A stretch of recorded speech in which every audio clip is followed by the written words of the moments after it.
కర్నూలు జిల్లా చిన్నటోకూరు వద్ద హైదరాబాద్ నుంచి బెంగళూరు వెళ్తున్న ఓల్వో బస్సు దగ్ధం కావడము, అందులో 20 మందికి పైగా చనిపోవడం చాలా బాధాకరము. వారికి ఎంహెచ్పిఎస్ తరఫున సంతాపం ప్రకటిస్తున్నాము. అదేవిధంగా ఈ ప్రమాదాలు చూస్తుంటే ఖచ్చితంగా ఇందులో నిర్వహణ లోపం ఖచ్చితంగా కనిపిస్తుంది. సదరు బస్సుకు ఇన్సూరెన్స్ కూడా లేదు, అదేవిధంగా ఫిట్నెస్ సర్టిఫికేట్ కూడా లేనట్టు తెలుస్తుంది. మరి ఇన్ని జరుగుతున్న ఆర్టీఓ అధికారులు ఏం చేస్తుంది మేము ప్రశ్నిస్తున్నాము.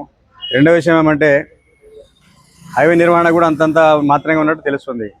కేవలం చిన్నటేకూరు కర్నూలు మాత్రం కాదు, జిల్లా మొత్తము చాలా చోట్ల హైవే నిర్వహణ ఎలా ఉంది. కాబట్టి ఖచ్చితంగా హైవే అధికారులు దీనిపై దృష్టి పెట్టాల్సిన అవసరం ఉంది. మరోపక్క చూసుకుంటే ఆ బస్సు దగ్ధమైన తర్వాత ఈ యొక్క బస్సులు దిగడానికి కూడా అవకాశం ఉండదు. చాలా ఎత్తులో ఉంటాయి బస్సులు, అద్దాలు ఎత్తులో ఉంటాయి, అక్కడి నుంచి దిగడం కూడా కష్టం. కాబట్టి ఖచ్చితంగా ఈ యొక్క బస్సులు డిజైన్లు కూడా మార్చాలని చెప్పి మేము సూచిస్తున్నాము ప్రభుత్వాన్ని. ముఖ్యంగా ఆటోమేటిక్ కాకుండా మాన్యువల్గా మనుషులు తెరిస్తే ఓపెన్ అయ్యే విధంగా బ్యాక్ డోర్ను పూర్తిగా ఓపెన్ చేసి అక్కడ నుంచి కిందకు దూకడం కూడా కష్టం. కాబట్టి పెద్దలు దూకలేరు, పిల్లలు కూడా దూకలేరు. కాబట్టి మన ఏరోప్లేన్లో ఎలాగైతే ఒక స్లైడర్ పెడతామో జారిపోయే విధంగా అలాంటి ఆటోమేటిక్ సిస్టమ్ పెడితే తప్ప బస్సు ప్రమాదాల్లో ప్రాణాలు పోయే అవకాశాలు తక్కువగా చేసే అవకాశం లేదు. కాబట్టి ఖచ్చితంగా డిజైన్ మార్పు కూడా కేంద్ర ప్రభుత్వం పరిశీలించాలని మేము ఎంహెచ్పిఎస్ తరఫున సూచిస్తున్నాము. ఎందుకంటే దూకడం కష్టము, గాజు ఎలా తిప్పలబడి గ్లాస్ పలగొట్టినా దూకడం అనేది కూడా కష్టమే. కాబట్టి ఈ పరిస్థితిలో వెనక డోర్ను ఓపెన్ చేసి లేక లెఫ్ట్ డోర్ను ఓపెన్ చేసి అక్కడి నుంచి జారిపోయి కిందకు వచ్చే విధంగా నిర్మాణం చేయాలని చెప్పి మనవి చేసుకుంటాము. రెండో పక్క మరి ఆ చిన్నటేకూరు రోడ్లో చాలా గుంతలున్నట్టు తెలుస్తుంది. మరి హైవే అధికారులు నిద్రపోతున్నారని ప్రశ్నిస్తున్నాం.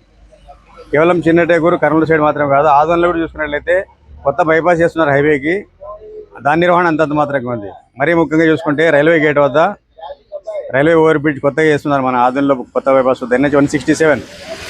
దీనికి సర్వీస్ రోడ్ కూడా లేదు. మరి రేపు పొద్దున హైవే ఓపెన్ అయినా కూడా సర్వీస్ రోడ్ లేకపోతే ప్రమాదాలు ఖచ్చితంగా జరుగుతాయి. మరి దానికి ఎవరు జిమ్మేదారి? కాబట్టి ఇలాంటివి చాలా ఉన్నాయి మనకి చెప్పుకుంటూ పోతే. కాబట్టి హైవే అధికారులు కూడా కర్నూలు జిల్లాపై ప్రత్యేక దృష్టి సారించి కర్నూలు జిల్లాలో హైవేలను కూడా బాగా చేయాల్సిన అవసరం ఉంది. మరోపక్క ప్రభుత్వాలు కూడా బస్సుల డిజైన్లో మార్పులు చేసి బస్సులో అగ్ని ప్రమాదం జరిగితే వెంటనే ప్రయాణికులు తమంటున్నాము ఆ యొక్క ఎమర్జెన్సీ గేట్ ఓపెన్ చేసుకుని స్లైడర్ ఓపెన్ అయిన తర్వాత దాంట్లో జారి కిందకు పోయే విధంగా చేయాలని చెప్పి మరొకసారి విజ్ఞప్తి చేస్తున్నాము. ఇందులో దోషులను కఠినంగా శిక్షించాలని, అలాగే మరణించే కుటుంబాలను ప్రభుత్వాలు ఆదుకోవాలని విజ్ఞప్తి చేస్తున్నాను. మరోపక్క చూసుకున్నట్లయితే హైవే పైన పెట్రోలింగ్ అనేది అసలు మనకు కనిపించదు. విదేశాల్లో చూసుకుంటే పెట్రోలింగ్ మనకు 10-20 కిలోమీటర్ ఒకసారి పెట్రోలింగ్ వెహికల్ కనిపిస్తుంది, వాళ్ళు తిరుగుతూ ఉంటారు. మరి ఇలాంటి ప్రమాదం జరిగితే ప్రయాణికులు కిందకి దిగి ఎవరు చెప్పకపోతే కూడా తెలియడం లేదు. మరి హైవే పెట్రోల్ అధికారులు నిద్రపోతున్నారని ప్రశ్నిస్తున్నాం. పెట్రోలింగ్ కూడా జరగాల్సిన అవసరం ఉంది. పెట్రోలింగ్ జరగాలి. ఎందుకు జరగాలంటే రోడ్లు బాగాలేకుండా వెంటనే చేయించాలి. ఏదైనా ప్రమాదకరమైన పరిస్థితి ఉంటే వెంటనే దాన్ని పోలీసు దృష్టి తీసుకుని దాన్ని ఆదుకునే విధంగా చేయాలి. పెట్రోలింగ్ వాహనాలు టోల్గేట్ వద్ద నిలబడి ఉంటాయి. మరి నిలబడి జస్ట్ పండుకోవడానికి ఉంటారా అని ప్రశ్నిస్తున్నాం. ఎందుకంటే వాళ్ళు వెంటనే తిరుగుతూ ఉండాలి. అక్కడక్కడ తిరుగుతుంటే వాళ్ళకి రోడ్లు ఎలా ఉన్నాయి, సమస్యలు ఎలా ఉన్నాయి, సమస్యలు పరిశీలించి ట్రై చేయాలి తప్ప ఎక్కడో టోల్గేట్ దగ్గర పెట్టి పండుకుంటే దానికి లాభం లేదు. కాబట్టి టోల్గేట్ ఈ యొక్క పెట్రోలింగ్ వాహనాలు, హైవే పెట్రోలింగ్ వాహనాలు ఖచ్చితంగా రాత్రంతా తిరగాల్సిన అవసరం ఉంది. సమస్యలు ఉంటే పరిష్కరించాల్సిన అవసరం ఉంది.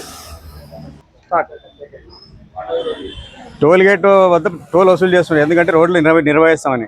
మరి రోడ్లు నిర్వహించకపోతే టోల్గేట్ ఎందుకని మేము ఈ టోల్గేట్ నిర్వాహకుని ప్రశ్నిస్తున్నాం. కాబట్టి ప్రభుత్వం కూడా టోల్గేట్ నిర్వాహకులపైన చర్య తీసుకోవాల్సిన అవసరం ఉంది. ఈ ప్రమాదాలు వాళ్ళు కూడా ఒక విధంగా బాధ్యులు. ఎందుకంటే రోడ్లు సరిగ్గా లేకపోతే వాహనాలు దెబ్బతింటే ఎక్కడ ఏమైతే చెప్పేకి రాదు. కాబట్టి ఈ టోల్ నిర్వాహకులు కూడా రోడ్లు సరిగ్గా నిర్వహించకపోతే టోల్ను ఆపేయాలని విజ్ఞప్తి చేస్తున్నాము. ఒకవేళ ప్రమాదాలు జరిగితే టోల్గేట్ వారు కూడా దీనికి బాధ్యత వహించాలి. ఓకే, ధన్యవాదాలు. ప్రభుత్వం ఈ విషయాన్ని పరిశీలించాలని కోరుకుంటున్నాను. నా పేరు నూర్ అహ్మద్, ఎంహెచ్పిఎస్ రాష్ట్ర కార్యదర్శి, ఆదోని జిల్లా సాధన ఐక్యవేదిక కన్వీనర్.